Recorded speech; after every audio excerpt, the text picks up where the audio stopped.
আজকের ভিডিওটা একটা আনবক্সিং ভিডিও রয়েছে ইফকো এনপিকে 0050 বা পটাশিয়াম সালফেট এবং ব্যাভিস্টিন ফাঙ্গিসাইড এই কম্বো প্যাক আনবক্সিং। এটা আমি ফ্লিপকার্ট থেকে কিনেছি। এটা আজকে আনবক্সিং করে দেখাবো এবং এর ব্যবহার কিভাবে আমরা করব সেটা সম্পর্কে আলোচনা করব।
এবার এর ব্যবহার সম্পর্কে আলোচনা করা যাক।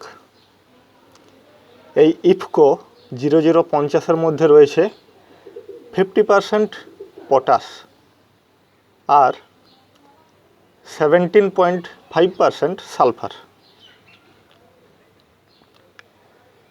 ইফকোর ওয়েবসাইট থেকে আমি জানতে পেরেছি এর ব্যবহার আমরা কিভাবে করব।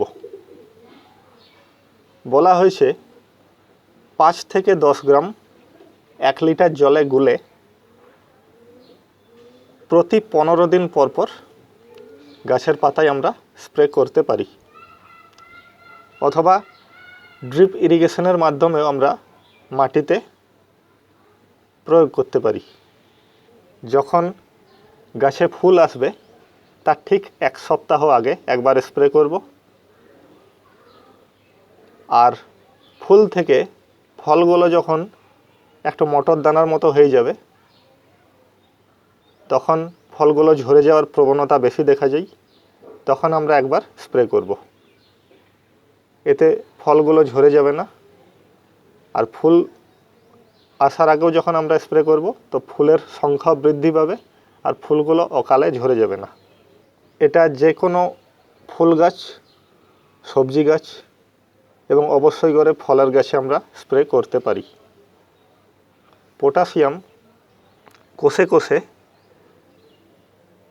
এরা জল এবং অন্যান্য পুষ্টিরস সরবরাহ করে, তাই পটাশিয়ামের অবদান অপরিসীম। এটা যে এখান থেকেই কিনতে হবে এমন কোনো মানে নেই। বাজারে বিভিন্ন কোম্পানির পটাশিয়াম সালফেট বা সালফেট অফ পটাশ বা এসওপি পাওয়া যায়। যে কোনো একটা ভালো মানের আপনারা পটাশিয়াম সালফেট কিনে রাখুন। এটা বাগানের জন্য অত্যন্ত প্রয়োজনীয় একটা। আমরা সচরাচর যে পটাশটা ব্যবহার করি সেটা হচ্ছে মিউরেট অফ পটাশ বা এমওপি। এটা হচ্ছে এমওপি বা মিউরেট অফ পটাশ।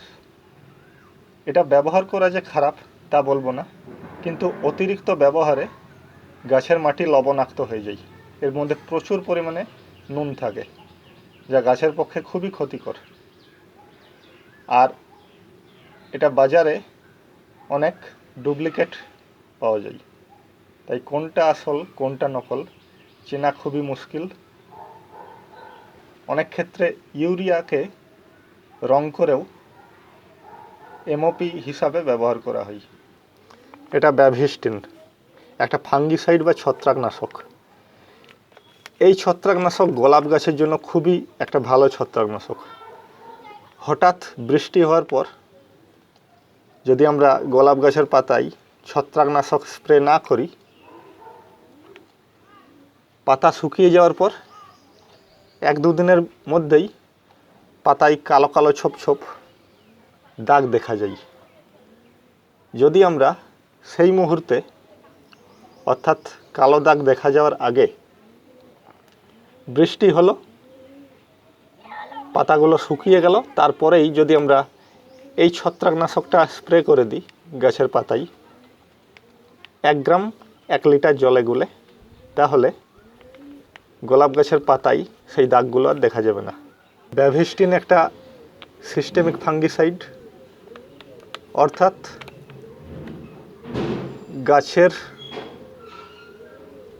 মধ্যে প্রবেশ করে, গাছের কোষের মধ্যে প্রবেশ করে গাছকে বিভিন্ন রকম ছত্রাকের আক্রমণ থেকে রক্ষা করে। ছত্রাক আক্রমণ হওয়ার আগেই এটা যদি আমরা গাছে স্প্রে করি তাহলে গাছের মধ্যে ছত্রাকের আক্রমণ হয় না। এর কম্পোজিশন হলো কার্বেন্ডেজিম 50% WP, অর্থাৎ পাউডার ফর্মে এটা আসে। এই দুটো প্রোডাক্ট আমি যে লিঙ্ক থেকে কিনেছি তার লিঙ্ক আমি নিচে ডেসক্রিপশন বক্সে দিয়ে দেব, সেখান থেকে চাইলে আপনারা কিনে নিতে পারেন। আজকের ভিডিওটা এখানেই শেষ করছি। পরবর্তী ভিডিও আগামীকাল প্রকাশিত হয়ে যাবে।